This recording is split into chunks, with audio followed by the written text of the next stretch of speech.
कैसे आप सभी? मैं प्रीति आप सभी का स्वागत करती हूँ आपके अपने YouTube चैनल स्टडी पॉइंट पे। तो दोस्तों उम्मीद करती होंगी कि आप अपना और अपनी फैमिली का अच्छे से ध्यान रखते होंगे। तो आज के इस लेक्चर में हम जानेंगे WBC white blood card cells के बारे में। इससे पहले के लेक्चर में आपको पता होगा मैंने ब्लड स्टार्ट कर दिया, जिसमें हम लोगों ने RBC, प्लाज्मा ये सब चीज़ों के बारे में हम लोगों ने पढ़ लिया है। तो लेक्चर को करते हैं स्टार्ट। उससे पहले मैं कुछ बता दूं कि बहुत से स्टूडेंट ऐसा सोचते हैं कि जो भी हम बायोलॉजी की चीज़ें पढ़ रहे हैं वो बायोलॉजी से रिलेटेड कोई पार्टिकुलर जो भी एग्जाम होता है उसमें पूछता है। ऐसा कुछ नहीं है। बायोलॉजी क्वेश्चन आपको पता भी होगा कि जितने भी कॉम्पिटिटिव लेवल के एग्जाम होते हैं, SSC हो गया, UPSC हो गया, अलग जो भी एग्जाम होते हैं उसमें पूछे जाते हैं।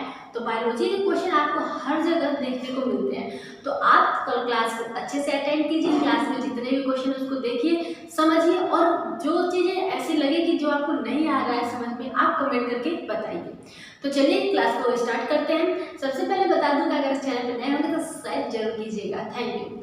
चलिए WBC की अगर मैं बात करूँ तो जैसे कि सबसे पहले हम बात करते हैं कोरोना टाइम का। जब कोरोना टाइम था उस समय क्या हुआ था? उस समय बोला जाता था कि हमारे इम्यून सिस्टम को हमको क्या रखना है, मजबूत रखना है, इम्यून सिस्टम सही तरीके से रखना है। आई होप कि आप लोगों ने भी ये बात सुना ही होगा और जाना भी होगा।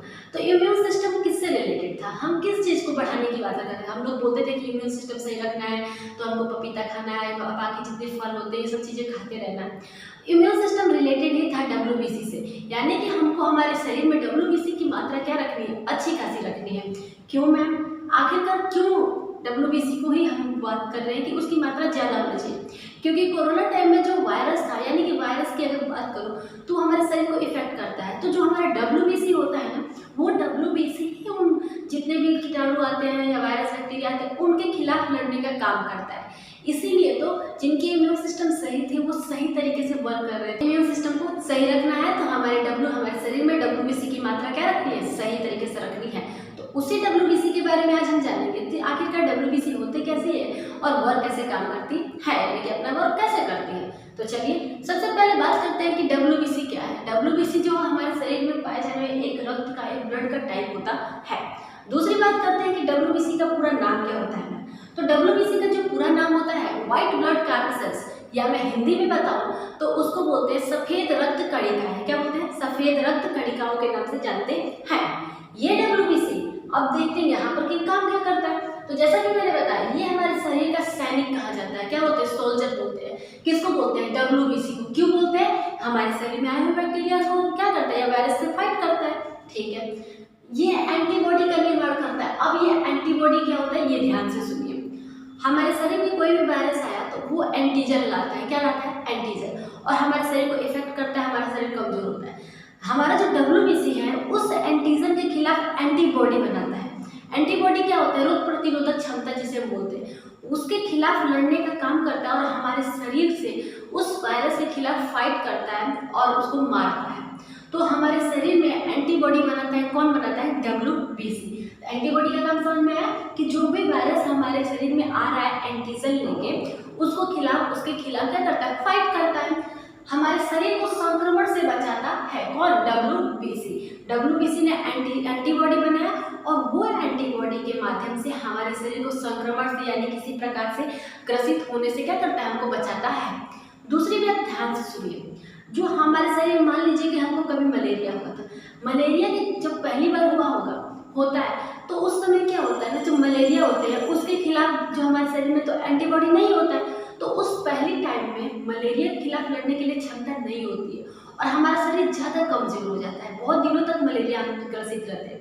लेकिन जब आपको दूसरी टाइम मलेरिया या कोई भी डिसीज होता है तो उसके खिलाफ ने एंटीबॉडी बना दिया था। किसने? WBC ने। तो उस समय आप जल्दी से ठीक हो सकते हो, यानी कि पहले टाइम की अपेक्षा तुलना करें तो दूसरी टाइम आप जल्दी उस वायरस से ठीक हो सकते हो।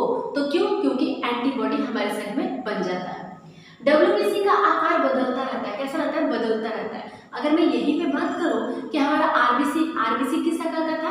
डिस्क आकार का था ना, गोलाकार शेप का मैंने बताया था आपको। लेकिन हमारे WBC का कोई निश्चित आकार नहीं होता है। ये कैसा होता है? बदलता रहता है इसका आकार, इसीलिए इसको अनियमित आकार का कहा जाता है। कौन? WBC को। आपको ध्यान रखना है, आपको सारी छोटी छोटी बातें आपको याद रखनी है, समझनी है। जहाँ पे ना आप कमेंट करके जरूर बताएं, ठीक है।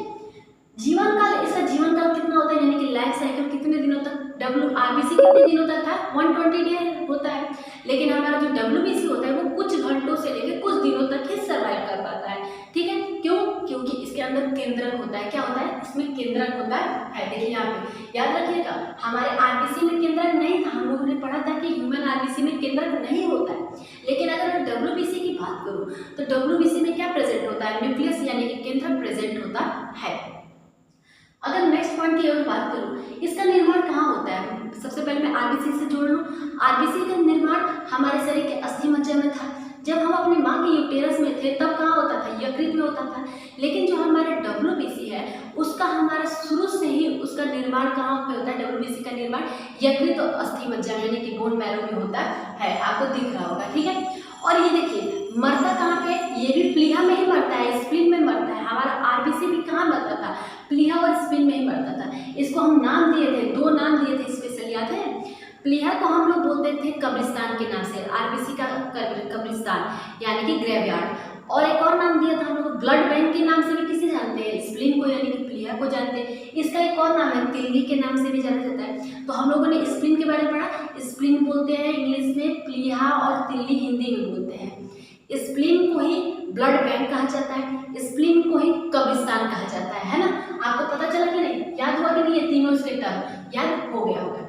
इनकी संख्या कितनी होती है? 4000 से 11000 माइक्रोलीटर ऑफ ब्लड, यानी कि हमारे शरीर में, हमारे ब्लड में जो WBC की जो संख्या होती है 4000 to 11000 प्रति माइक्रोलीटर हमारे ब्लड में होती है। ठीक है, ये भी क्लियर हो गया। अब हम लोग इसकी बात करते हैं, इसका एक और नाम होता है।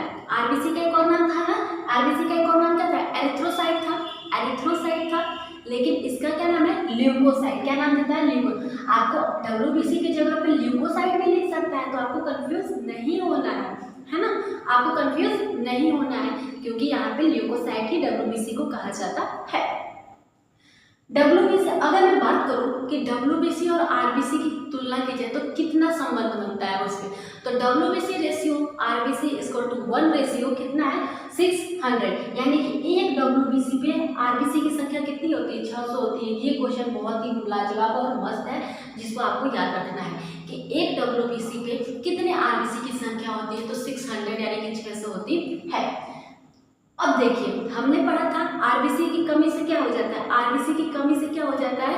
एनीमिया रोग हो जाता है। क्या हो जाता है? एनीमिया रोग। लेकिन अब WBC की अधिकता से क्या हो जाता है? ये देखिए ना ध्यान से, WBC की अधिकता से क्या हो जाता है? क्या हो जाता है? यहाँ पे आपको ल्यूकेमिया रोग हो जाता है। एनीमिया होता है RBC की कमी से, ल्यूकेमिया होता है WBC की अधिकता से।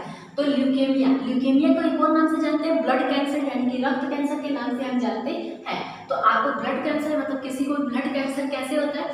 ब्लड कैंसर जो होता है ना, वो हमारे WBC में संख्या अधिक हो जाने के कारण हमको रक्त कैंसर यानी कि ल्यूकेमिया नामक रोग हो जाता है। हुआ ना? इतने सारी चीजें क्लियर हुई कि नहीं? इतनी बातें क्लियर हुई कि नहीं? क्या ये केवल बायोलॉजी के लिए है? नहीं, ये तो सारे एग्जाम के लिए इंपॉर्टेंट है ना फ्रेंड्स। आप किसी भी एग्जाम को दे रहे हो तो इम्पोर्टेंट है। ठीक है, तो आई होप कि आपको समझ में आ गया होगा और आपको लेक्चर भी पसंद आया होगा। अगर आपको ये लेक्चर पसंद आया होगा, ये वीडियो अच्छी लगी होगी, तो वीडियो को लाइक कीजिएगा, शेयर कमेंट जरूर कीजिएगा। और अगर आप चैनल पर नए होंगे तो आपको पता ही है कि आपको क्या करना है, सब्सक्राइब जरूर कीजिएगा। मिलते हैं नेक्स्ट वीडियो के साथ, तब तक के लिए बाय बाय।